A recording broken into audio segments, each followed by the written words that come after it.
யாத்திராகமம் 26ஆம் அதிகாரம். மேலும் திருத்த மெல்லிய பஞ்சு நூலினாலும் இளநீல நூலினாலும் இரத்தாம்பர நூலினாலும் சிவப்பு நூலினாலும் நெய்யப்பட்ட 10 மூடு திரைகளால் வாசஸ்தலத்தை உண்டு பண்ணுவாயாக. அவைகளில் விசித்திர வேலையாய் கேருபீன்களை செய்ய கடவாய். ஒவ்வொரு மூடு திரையும் 28 முழ நீளமும் 4 முழ அகலமுமாயிருப்பதாக. மூடு திரைகளெல்லாம் ஒரே அளவாயிருக்க வேண்டும். 5 மூடு திரை ஒன்றோடொன்று இணைக்கப்பட்டிருக்க வேண்டும். மற்ற 5 மூடு திரைகளும் ஒன்றோடொன்று இணைக்கப்பட்டிருக்க வேண்டும். இணைக்கப்பட்ட ஒரு மூடு திரையின் கடை ஓரத்தில் இளநீல நூலால் காதுகளை உண்டு பண்ணு. இணைக்கப்பட்ட மற்ற மூடு திரையின் கடை ஓரத்திலும் அப்படியே செய்வாயாக. காதுகள் ஒன்றோடொன்று இணையும்படி ஒரு மூடு திரையில் 50 காதுகளையும் இணைக்கப்பட்ட மற்ற மூடு திரையின் ஓரத்தில் 50 காதுகளையும் உண்டு பண்ணுவாயாக. 50 பொன் கொக்கிகளையும் பண்ணி மூடு திரைகளை ஒன்றோடொன்று அந்த கொக்கிகளால் இணைத்து விடுவாயாக. அப்பொழுது அது ஒரே வாசஸ்தலம் ஆகும். வாசஸ்தலத்தின் மேல் கூடாரமாக போடும்படி ஆட்டு மயிரால் 11 மூடு திரைகளை உண்டு பண்ணுவாயாக. ஒவ்வொரு மூடு திரை 30 முழ நீளமும் 4 முழ அகலமுமாயிருக்க வேண்டும். 11 மூடு திரைகளும் ஒரே அளவாயிருக்க வேண்டும். 5 மூடு திரைகளை ஒன்றாகவும் 6 மூடு திரைகளை ஒன்றாகவும் இணைக்க வேண்டும். 6ஆம் மூடு திரையை கூடாரத்தின் முகப்பிற்கு முன்னே மடித்து போடுவாயாக. இணைக்கப்பட்ட ஒரு மூடு திரையின் கடை ஓரத்தில் 50 காதுகளையும் இணைக்கப்பட்ட மற்ற மூடு திரையின் ஓரத்தில் 50 காதுகளையும் உண்டு பண்ணி 50 வெண்கல கொக்கிகளை செய்து கொக்கிகளை காதுகளில் மாட்டி ஒரே கூடாரமாகும்படி அதை இணைத்து விடுவாயாக.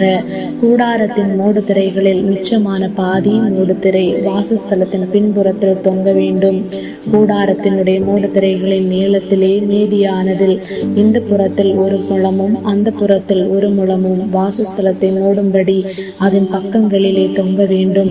சிவப்பு தீர்ந்த ஆட்டுக்கடா தூளினால் கூடாரத்திற்கு 1 மோடியையும் அதன் மேல் தகசு தோலால் 1 மோடியையும் உண்டு பண்ணுவாயாக.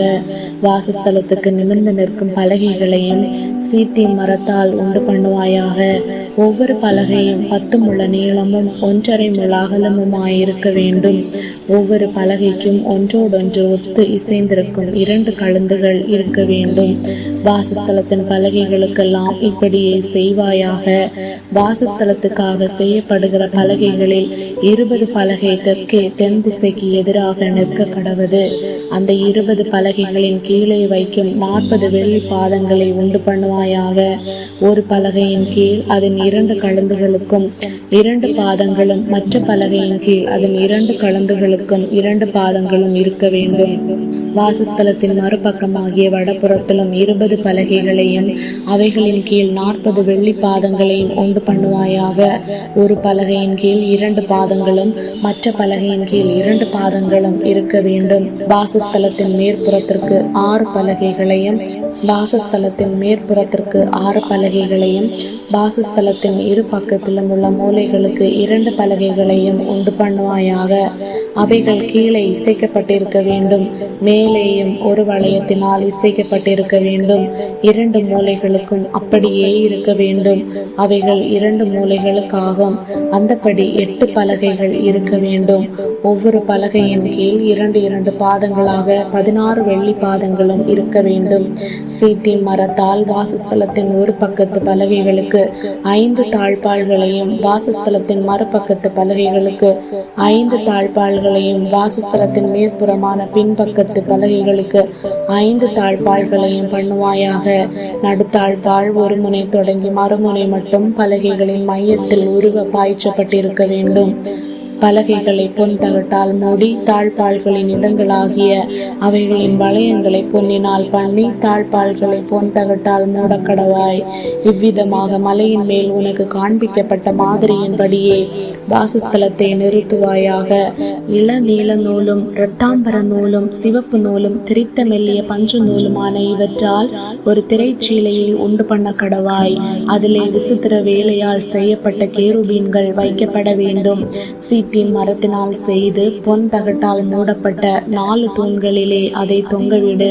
அந்த தூண்கள் 4 வெள்ளி பாதங்கள் மேல் நிற்கவும் அவைகளின் கொக்கிகள் பொன்னினால் செய்யப்படவும் வேண்டும். கொக்கிகளின் கீழே அந்த திரைச்சீலையை தொங்கவிட்டு சாட்சி பெட்டியை அங்கே திரைக்குள்ளாக வைக்க கடவாய். அந்த திரைச்சீலை பரிசுத்த ஸ்தலத்திற்கும் மகா பரிசுத்த ஸ்தலத்திற்கும் பிரிவை உண்டாக்கும்.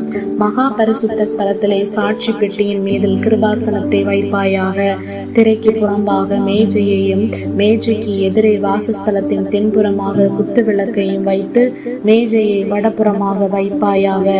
இளநீல நூலும் இரத்தாம்பர நூலும் சிவப்பு நூலும் திரித்த மெல்லிய பஞ்சு நூலும் ஆகிய இவற்றால் சித்திர தையல் வேலையான ஒரு தொங்குதிரையும் கூடாரத்தின் வாசலுக்கு உண்டாக்கி அந்த தொங்குதிரைக்கு சீத்தின் மரத்தால் 5 தூண்களை செய்து அவைகளை பொன் தகட்டால் மூடி அவைகளுக்கு பொன் கொக்கிகளை உண்டாக்கி அவைகளுக்கு 5 வெண்கல பாதங்களை வார்ப்பிக்க கடவாய்.